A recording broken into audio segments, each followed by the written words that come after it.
ಓಂ ಶ್ರೀ ಸಾಯಿರಾಮ್. ಇವತ್ತು ಖಾರ ಪೊಂಗಲ್ ಮಾಡೋದಕ್ಕೆ ಅಂತೇಳಿ ನಾನು ಒಂದು ಸ್ವಲ್ಪ ಪ್ರಯತ್ನ ಮಾಡ್ತಾಯಿದ್ದೀನಿ. ಅಕ್ಕಿ ಒಂದಿಷ್ಟು ತೊಗೊಂಡಿದ್ದೀನಿ, ಹೆಸರು ಬೇಳೆ ಎಲ್ಲ ಸಮ ಪ್ರಮಾಣದಲ್ಲಿ, ಈರುಳ್ಳಿ,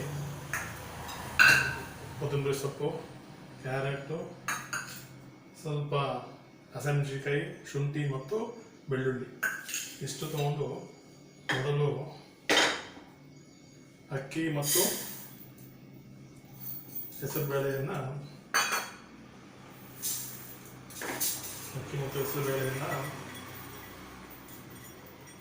ಅದೆಷ್ಟು ಪ್ರಮಾಣ ಹಾಕಿರ್ತೀವೋ 4 ಪಟ್ಟು ನೀರು ಹಾಕಿ ಅದನ್ನು ನಾವು ಫಸ್ಟ್ ಮೊಟ್ಟಮೊದಲಿಗೆ ಅದನ್ನು ಬೇಯಿಸ್ಕೊಳ್ಳೋಣಂತೆ. ಹುಣಸಿ ಸಾಯಿರಾಮ್. ಈಗ ಅನ್ನ ಬೇಯಕ್ಕಿಟ್ಟಿದ್ದೀನಿ, ಅನ್ನ ಮತ್ತು ಹೆಸರುಬೇಳೆ. ಅಷ್ಟರೊಳಗೆ ಅನ್ನ ಬೇಯೋದ್ರೊಳಗೆ ಒಂದು ಒಗ್ಗರಣೆ ಮಾಡಿ ರೆಡಿ ಇಟ್ಕೊಂಡಿರ್ತೀನಿ. ಎಣ್ಣೆ ಹಾಕಿ, ಬಾಣಲೆಯಲ್ಲಿ ಎಣ್ಣೆ ಹಾಕಿ, ಈರುಳ್ಳಿ, ಹಸಿಮೆಣಸಿನಕಾಯಿ, ಬೆಳ್ಳುಳ್ಳಿ ಮತ್ತು ಶುಂಠಿಯನ್ನು ಹಾಕಿದ್ದೀನಿ. ಶುಂಠಿಯನ್ನು ಹಾಕಿ ರೆಡಿ ಮಾಡಿ ಇಟ್ಕೊಂಡಿರ್ತೀನಿ.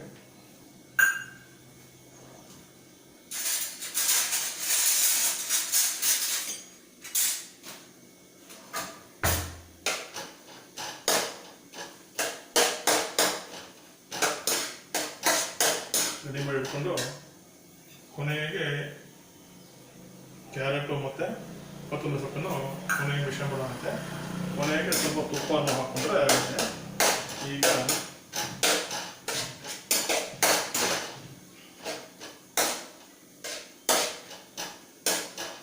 ಈಗ ಇಷ್ಟು ರೆಡಿ ಆಗಲಿ.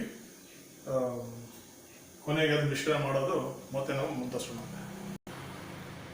ಸರಿ, ನಾನು ಈಗ ಅನ್ನ ಬೇದಿದೆ ಅಂತ ಅಂದ್ಕೊಂಡಿದ್ದೀನಿ.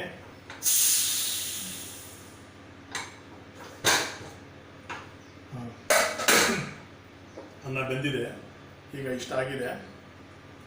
ಈಗ ಇದಕ್ಕೆ ನಾವೇನು ಒಗ್ಗರಣೆ ಮಾಡ್ಕೊಂಡಿದ್ದಲ್ಲ ಅದಕ್ಕೆ ಇದಕ್ಕೆ ಸೇರಿಸಿ ಈಗ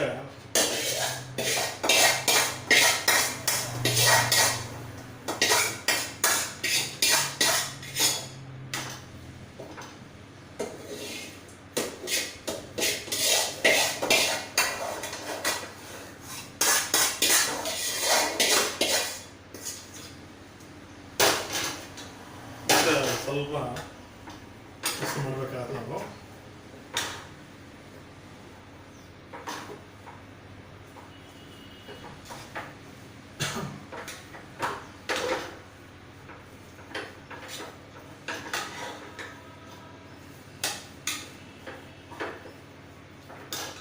ನಾವು ಬಿಸಿ ಮಾಡ್ತಾ ಇದ್ದೀವಿ. ಈಗ ಇದಕ್ಕೆ ಕೊತ್ತಂಬರಿ ಸೊಪ್ಪು,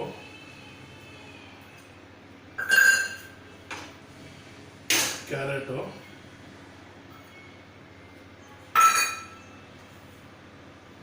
ಹಾಗೂ ಸ್ವಲ್ಪ ಉಪ್ಪು ಹಾಕಬೇಕು.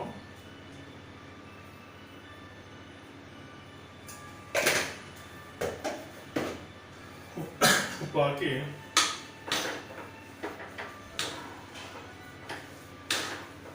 ಚೆನ್ನಾಗಿ ಮಿಕ್ಸ್ ಮಾಡಬೇಕು.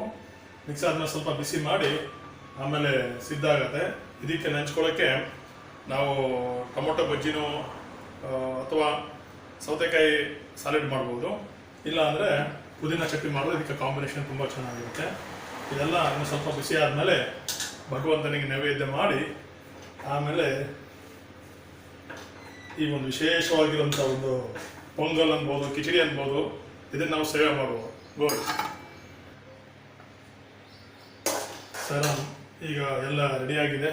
ಇದರದ್ದು ಒಂದು ದರ್ಶನ ಮಾಡಿಬಿಡೋಣಂತೆ. ನೋಡಿ, ಇದು ಸ್ವಾಮಿಗೆ ನೈವೇದ್ಯ ರೂಪದಲ್ಲಿ ಸ್ವಾಮಿಗೆ ಇಟ್ಟಿದ್ದೀವಿ. ಎಲ್ಲ ರೆಡಿಯಾಗಿದೆ.